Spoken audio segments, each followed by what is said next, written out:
1963, the Frankfurt Auto Show.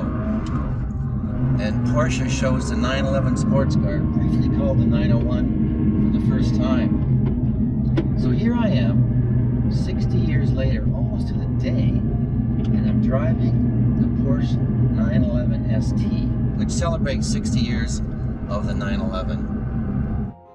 To bring us a special edition 911, once again, Porsche mines its heritage. Here looking back to the lightweight 911 ST, of which about only 2 dozen were produced from 1969 to 1972. As with the original ST, Porsche has taken its sportiest 911 and added a host of go-faster bits while cutting weight. The donor car here is the 911 GT3 Touring. Porsche's intent was to create the purest, most driver-focused version of the GT3 Touring it could, which is a pretty tall order considering the latter is arguably the holy grail of road-going 911s, or at least it was until this ST came along. Now you're wondering, what's an ST? There's a 911S, there's a 911T. Is it kind of the blend of the both? No. This is the GT3. Its main mission is to be as engaging as possible with the driver. It's not about track times. No, this is supposed to be an enthusiast special. So what we have here is we have a close ratio 6-speed manual transmission. There's no rear wheel steering. Comes standard with carbon bucket seats. And there's quite a bit of lightweightening going on here. Most of the body panels are carbon fiber. Magnesium wheels. A smaller, lighter clutch, single mass flywheel. What else? Lighter carpets, thinner glass, less sound insulation. So we're thinking, wow, this thing must float, lighter than air. Well, actually, that only adds up to 40 kilometers weight savings over GT3 Touring with a manual transmission. But this car is alive. You tuck into a bend and the nose chases an apex like a truffle pig chasing those tasty little things that grow under the ground.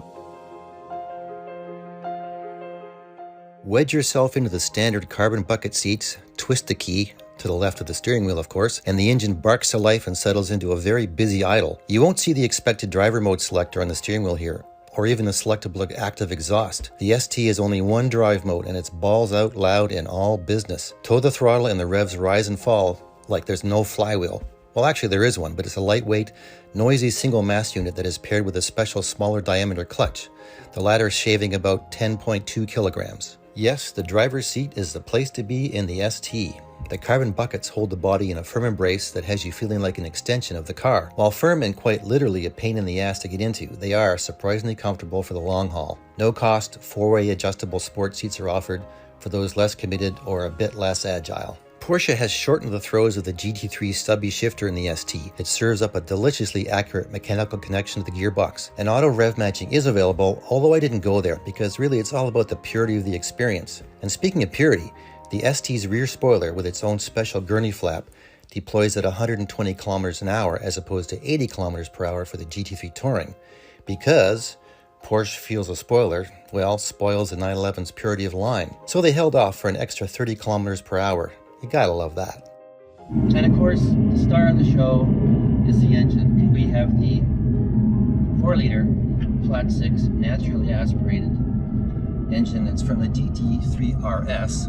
So this one makes 518 horsepower and revs to 9,000 RPM. And that is truly an epic piece of machinery back there.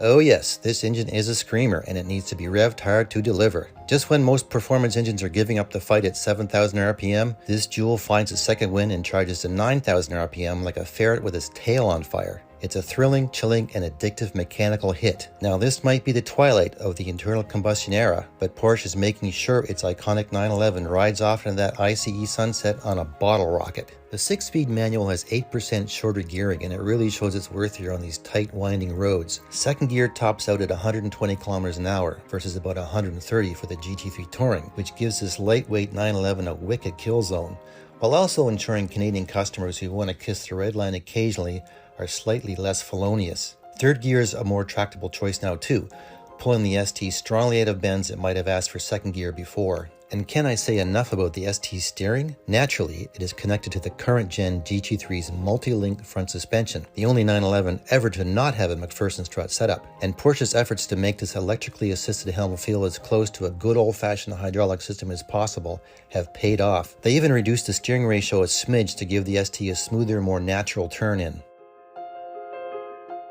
Of course, Porsche picked the perfect road to showcase its most engaging road-going 911. Finding a rhythm in the ST is pure motoring joy. Its nose hunts down corners like a bloodhound on the scent, and it dives into bends and powers out with nary a hint of understeer. Grip from the staggered Michelin Cup 2 tires is epic. So, are there any downsides to the 911 ST? Well, I suppose I could complain about the constant din within the cabin, a combination of road noise, engine howl, and rattle from the single-mass flywheel. But I won't. It's all part of the experience, one that distills 60 years of the 911 into a pure, heady elixir that once sampled has you yearning for more. This car will haunt your dreams. This car is like, you're right on the pointy edge of the 911 experience here. This is probably about as good as it's gonna get. And yeah, it's addictive.